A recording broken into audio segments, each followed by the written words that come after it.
Hello again from Metro Manila, the Philippines, Southeastern Asia. I continue to read summaries of several internet articles concerning the Columbine High School massacre, whose sad anniversary, 20th anniversary, we will mark this Saturday. No copyright infringement intended, only then enlightenment of those viewers and, of course, making them think seriously about these topics, while, of course, remembering that God is and always will be in control despite these awful events.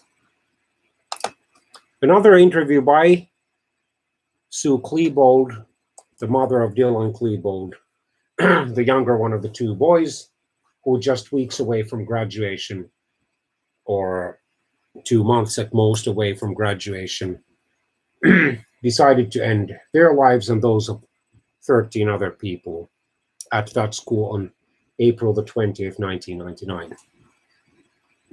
Columbine shooter's mother, I carry him everywhere I go, always. This article was published on February the 16th, 2016, and had been heard on the national public radios. It's one of the US public broadcasting radio stations program, Fresh Air. That program has aired at least since the early 1990s, probably longer time.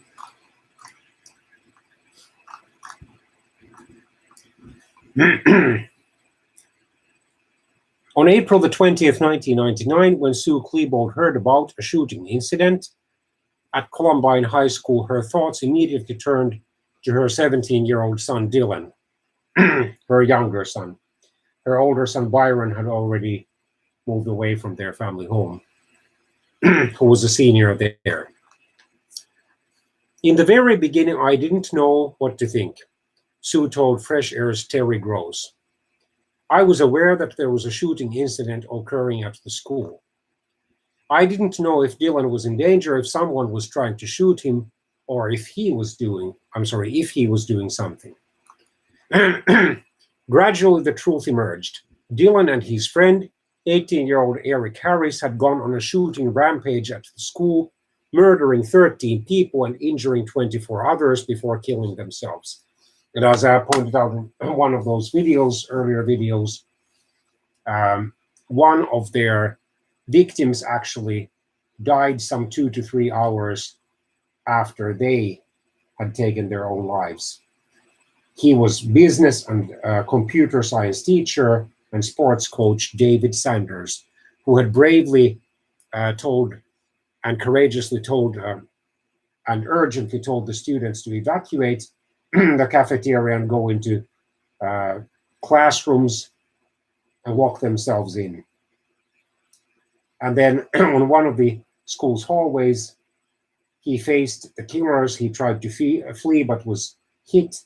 And even though he was carried to a classroom and one or more students tried to give him first aid and stop the bleeding, unfortunately, he bled to death before the police officers located that classroom and before the paramedics came in. This was truly tragic. For a long time, Sue was in denial about her son's role in the massacre. She told herself that Dylan had been brainwashed or coerced into the plan, or that he hadn't really shot anyone. But then she saw the basement tapes, a set of videos Dylan and Eric Harris had made in which they brandished guns and bragged about the destruction they were planning. And her understanding of Dylan's role in the rampage changed. As for Dylan, Sue says she wished she had listened to him more carefully in the years preceding the shooting. She wonders what questions she could have asked that might have encouraged her son to open up about whatever he was feeling. She adds that despite everything, she has never stopped loving him. I will love him until I breathe my last breath, she says. He's like an invisible child that I carry in my arms everywhere I go, always.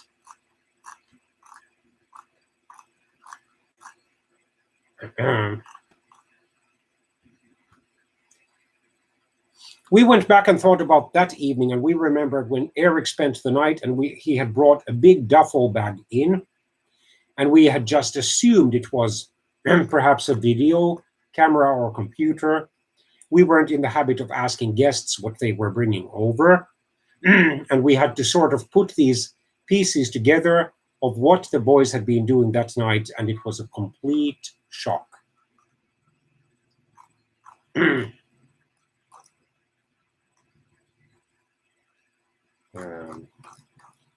he or she commented on her or younger son's behavior on the basement tapes, those homemade videos which Eric and Dylan had recorded of each other. And even, well, one video is actually one where Eric was driving his car and videotaping himself. In her opinion, it seemed that on those videotapes, her son was posturing, that he was putting on some kind of a performance to prove not only to Eric, but possibly to himself, that he was this tough, hateful human being who was kind of revving himself up to do this.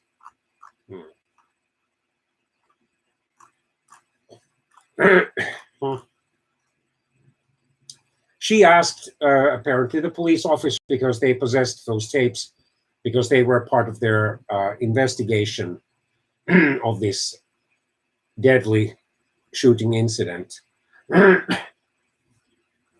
Because there is a great deal of research to show that making these available to the public is dangerous. One video clip was made available by at least one YouTube user. That was the video clip where Eric Harris and Dylan Klebold shouted threats at the video camera, threatening to kill those people who bullied their friends or something similar. Some Christian pastors, evangelists, counselors, let alone prophets or apostles, might even think that those, or believe that those two young men were demon possessed, and I would not actually be surprised if it was the truth. Anyway, what they did was part of Satan's plan, not God's plan for their lives. But as I said in an earlier video, thousands of people have been saved throughout the world. I wish that, for example, Mrs. Klebold would once become, or soon become, very soon become a born-again Christian.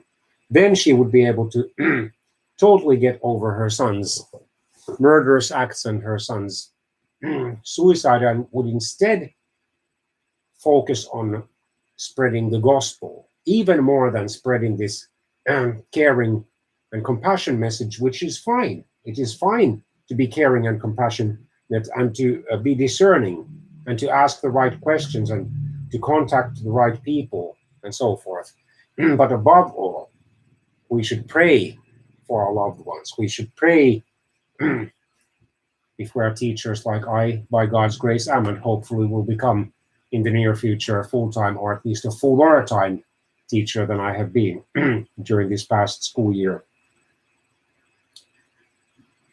So we should pray for our students, pray for our children, whether biological ones or stepchildren or foster children and so forth.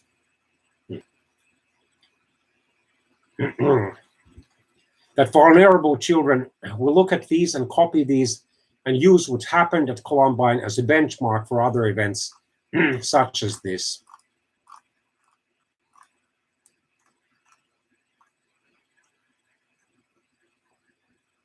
She doubted that Dylan at heart was this kind of tough, murderous, threatening boy whom he tried to appear as on those videotapes on the basis of his writings. His writings show that he was someone who was very focused on love. He was very focused on a sense of conscience. He had a secret crush on an unidentified female at his school, and his writings do not reveal the level of irrational anger that the tapes revealed.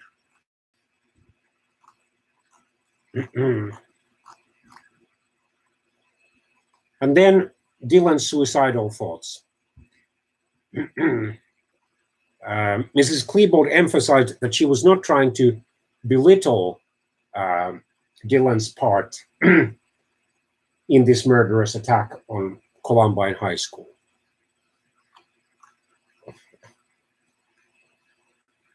However, this event was a murder-suicide. The murderers killed themselves. And she commented, "It is what can happen with a suicide. It is generally now believed more and more to be motivated by the same things that motivate a suicide rather than homicide. So I have done a lot of research on suicide and tried to understand Dylan's thinking. Yes, in his writings a full 2 years before he died, so in the spring of 1997, he was talking about being in agony, being in pain, about his thoughts wanting to end them. He wrote about wishing he had a gun. He had even, at least according to his writings, or one piece of writing, being cutting himself, in other words, self-harming at one point. So as of February 2016, Mrs. Klebold believed that her son was experiencing persistent suicidal thoughts sorry, and depression at least 2 years before this event grew and grew and escalated into this terrible tragedy.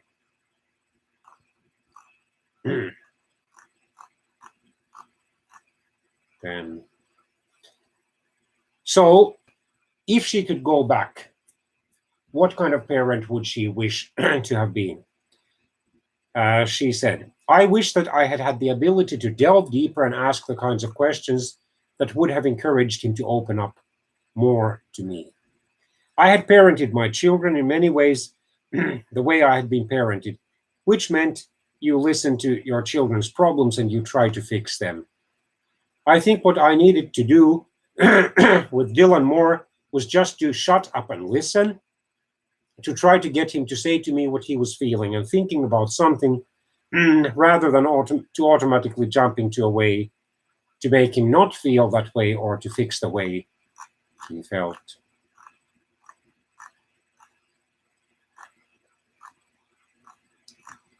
Okay, so in order not to repeat myself too much, I decide to end this video here.